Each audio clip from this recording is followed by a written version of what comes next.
The Battle of the Nile, which was fought on August 1 to 3, 1798, between the British Royal Navy and the French Navy in Abu Qir Bay, Egypt.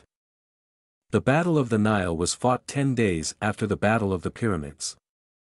The Battle of the Pyramids was a victory for Napoleon Bonaparte and his French army against the Mamluks, who were the ruling military caste in Egypt at the time. The victory gave Napoleon control of Egypt. The British were concerned about Napoleon's presence in Egypt.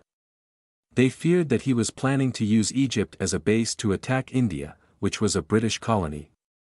So they made the decision to attack him. The British fleet, led by Admiral Horatio Nelson.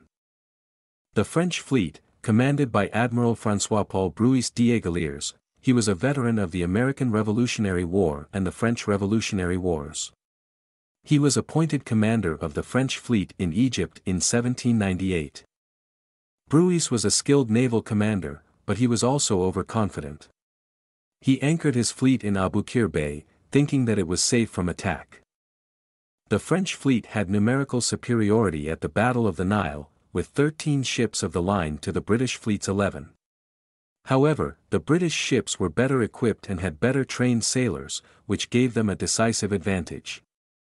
On August 1, 1798, the British took advantage of the darkness of night to launch a surprise attack on the French fleet, which was anchored at Abu Qir Bay with its back to the British fleet. 11 out of the 13 French ships of the line were captured or destroyed, and the remaining 2 ships fled. The Battle of the Nile was a major turning point in the Napoleonic Wars.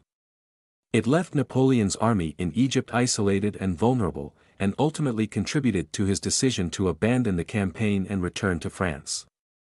The Battle of the Nile is considered one of the most important naval battles in history. It demonstrated the superiority of the British Navy and helped to secure British dominance of the Mediterranean Sea for the next century.